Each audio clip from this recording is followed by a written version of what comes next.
नमस्ते दोस्तों, मैं आपका साथी श्रवण कुमार छात्र। दोस्तों, मैं लंबे समय से देख रहा हूँ सोशल मीडिया पर मेरे गांव के बारे में बहुत ही बेहुदा और वाहियात किस्म की टिप्पणियाँ की जा रही हैं। जिन लोगों ने गांव में कभी आकर नहीं देखा वो भी पता नहीं गंदी गंदी टिप्पणी कर रहे हैं कि गांव में दलितों को दबाया जा रहा है, उनका हुक्का पानी बंद किया जा रहा है, उनकी बिजली काटी जा रही है, उनका पानी बंद किया जा रहा है। तो मैं उन साथियों को बताना चाहूँगा कि मेरे गांव में इस तरह की समस्या पहले भी नहीं थी और आज भी नहीं है। पानी की हम बात कर लेते हैं, मैं भी उन भाइयों के साथ हूँ। अब 6 दिन में सप्लाई हर मोहल्ले में आती है, जिनमें कई मोहल्ले गांव में हैं। तो दलितों के मोहल्ले में भी 6ठे दिन या 5वें दिन सप्लाई आ रही है। अगर औरों के जल्दी आ रही, इनके लेट आ रही है, फिर तो है गलत। जब सबके बराबर आ रही है तो उसमें गांव पानी कहाँ से देगा? क्योंकि रजवाया कई बार 1.5 महीने में आता है, 1 महीने में आता है। मैं उन भाइयों को सुझाव देना चाहूँगा, अगर आपको धरना रखना है तो आप चीफ ऑफिस के आगे रखिए, गांव भी आपका साथ देगा कि रजवाए को 2 हफ्ते चलाइए। बीच में जो गांव पड़ते हैं वो भी साथ देंगे और उससे गांव को भी फ़ायदा होगा, आपको भी फ़ायदा होगा।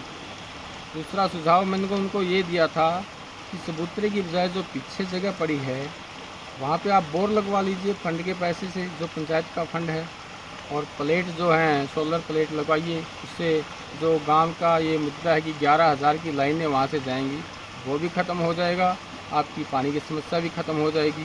दूसरे पाने कई हैं जिन्होंने अभी बोर लगवाया और अच्छा पानी उनसे निकल रहा है। रही बात भाईचारे की, तो मैं कमल बराड़ा को बताना चाहूँगा कि छात्र गांव को छात्र सबकी खातर किसने नाम दिया था? ये गांव ने नाम नहीं दिया, बाहर के लोगों ने दिया था। क्योंकि इस गांव के लोग 36 बिरादरी का भाईचारा मिलजुल कर रहते हैं। इस गांव का इतिहास उठाकर देख लीजिए। जब देश आज़ाद हुआ उस समय मुसलमान हिंदू मार काट चल रही थी, एक दूसरे के सभी खून के प्यासे थे। तो मेरे गांव के लोग गांव के मुसलमानों को, खेड़ी कलेसर के मुसलमानों को, खेड़ी शेरखा, अलीपुरा, जितने भी गवांड में मुसलमान थे सबको सम्मान के साथ करनाल जिला हुआ करता था, करनाल छोड़ के आए। ये मैं नहीं कह रहा हूँ, ये वहाँ बैठे मुसलमान कह रहे हैं कि इतना प्यार और सम्मान हमको छात्र गांव के लोगों ने दिया। और रही बात दलितों को तंग करने की, मेरा कमल बराड़ा से एक सवाल है कि आप जब कहाँ गए थे? ये दलित भाई परिवार में एक बुढ़िया का मकान गिर गया 2023 में और उसकी बेटियां हैं, उसका लड़का नहीं है।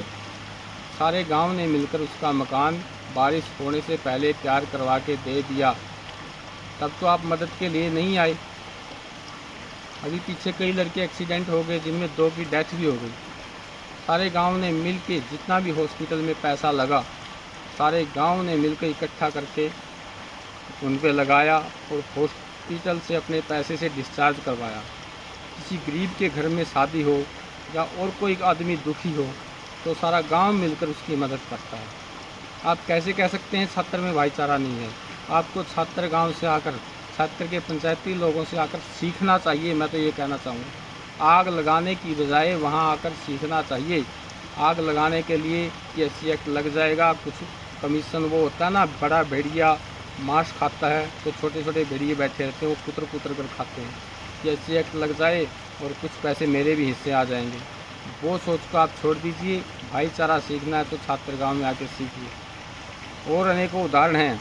पिग्गा गांव में 5-5 मर्डर हुए थे। इस गांव के लोगों ने वहां जाकर, इस गांव के पंचायतियों ने, मेवा सिंह जैसे लोग उस समय इस गांव के सिरमौर हुआ करते थे, पिग्गा में जाकर के कितना भाईचारा स्थापित किया कि आज बिल्कुल वो लोग प्यार प्रेम से रह रहे हैं। मटौर के अंदर खून खराबे हुए, इस गांव की पंचायत ने वहां जाकर भी एक ऐतिहासिक फैसला दिया। ऐसे ही नरवाना के अंदर देखिए, सोंगरी और गुलियाना के अंदर इतना बड़ा विवाद हुआ, इस गांव की पंचायत ने जाकर के वहां पे दोनों गांव में भाईचारा स्थापित करवाया और दोनों ही गांव प्यार प्रेम से रहते हैं। तो मैं जितने भी आग लगाने वाले हैं, जितने मेरे गांव के भाई हैं, मैं उनसे यही कहूँगा, इन आग लगाने वालों के बहकावे में ना आए। कोई दुख तकलीफ़ कुछ हुआ, ये लोग आपके काम आने वाले नहीं हैं। आपके काम आएंगे तो ये गांव के भाई ही काम आएंगे। अपने पड़ोसी ही काम आएंगे। दुख सुख में अपने ही काम आता है, गांव का कोई बाहर का कोई काम नहीं आता। ये सिर्फ राजनीति करने के लिए आते हैं। धन्यवाद।